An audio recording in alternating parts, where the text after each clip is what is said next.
Summer is a busy time on the island of Sodor. Vacationers have so much to see and do. There are trips to the seaside, balloon rides in the country, and a brass band playing in the park. One morning, Edward was in a hurry. He didn't even stop to say hello to Stepney. Thomas was pleased to see Edward. "What's up? Your smile's as broad as your smoke box." Exactly. What are you gonna do today? Take passengers to the clinic for a vaccine because of COVID-19? Trying to do something? Need to help Princess Bubblegum for the menu? And trying to do something to collect sparkles? Smacking passengers with the hammer? Writing notes for the passengers? "I'm on my way to pick up the brass band," replied Edward. "The concert is tomorrow night." Exactly. We're gonna take the brass band on time. Princess Bubblegum must be right. I know. Will we get there on time? That's so sweet, but be careful from Ice King, or else he's gonna take over Sodor. Yeah, be careful for Ice King. Don't worry about Ice King.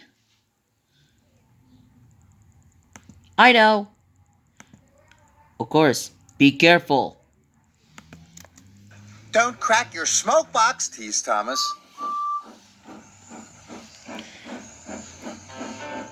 Edward couldn't wait to hear the brass band play their wonderful music. He was so excited about meeting the brass band that he didn't notice the giant crane. It was unloading a huge ship's boiler. Suddenly, the crane swung the boiler and knocked Edward right off the track. Cranky had been watching. "You useless little engines are always in the way." Poor Edward. And his team jumped out of him. Hey Edward, are you okay? No, Princess Bubblegum, I crashed out of the tracks. That's very bad, and it's very dangerous. Sir Topham Hatt came immediately. "We will take you to the fitter's yard, and Bertie will have to meet the brass band instead of you." Exactly. I'm afraid you're gonna be repaired. Exactly. I'll have to go and repair you. Yeah, Edward, I'm really sorry. I'm afraid Bertie had to meet the brass band. Yes, Hagrid. Edward was sad. That night, a raging storm rolled in. The fitters worked through the night trying to mend it. The rain pelted down. Now Edward felt sad and very damp. Morning came and Sir Topham Hatt arrived. "Please, sir," pleaded Edward, "will the fitters be finished soon?" "Not soon enough, and the band can't wait. I'm sorry, Edward. Bertie will take them to the concert." Exactly. I'm letting Professor Cartunian to stay here to repair you. Exactly, Edward. I'm gonna stay to repair you. Sorry, Edward. I'm afraid you're gonna have to be repaired. Edward felt worse than ever.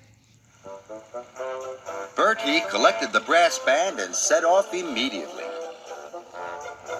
He bumped cheerfully along the country roads, but there was trouble ahead. Last night's storm had flooded the road. Bertie's driver decided to take a shortcut.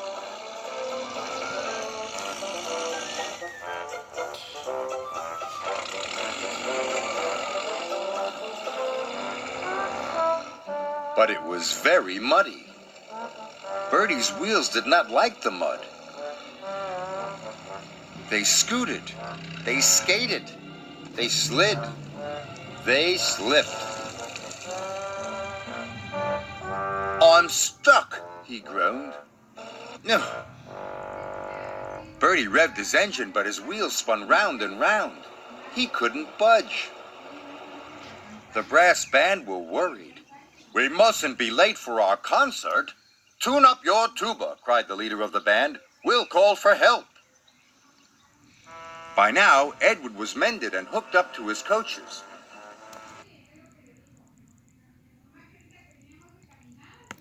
Edward, I can hear the brass band playing. Exactly. Yeah, I still hear it.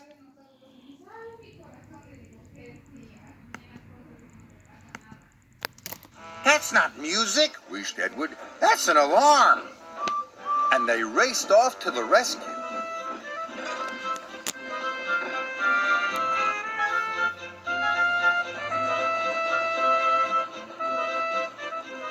The musicians were delighted to see their old friend.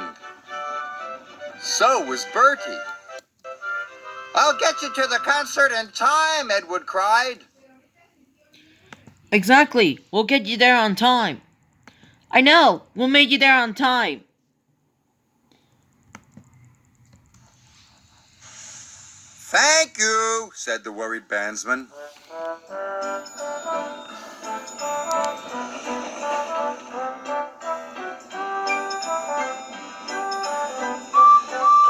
That night, the concert was a great success. Everyone loved the music, especially Edward.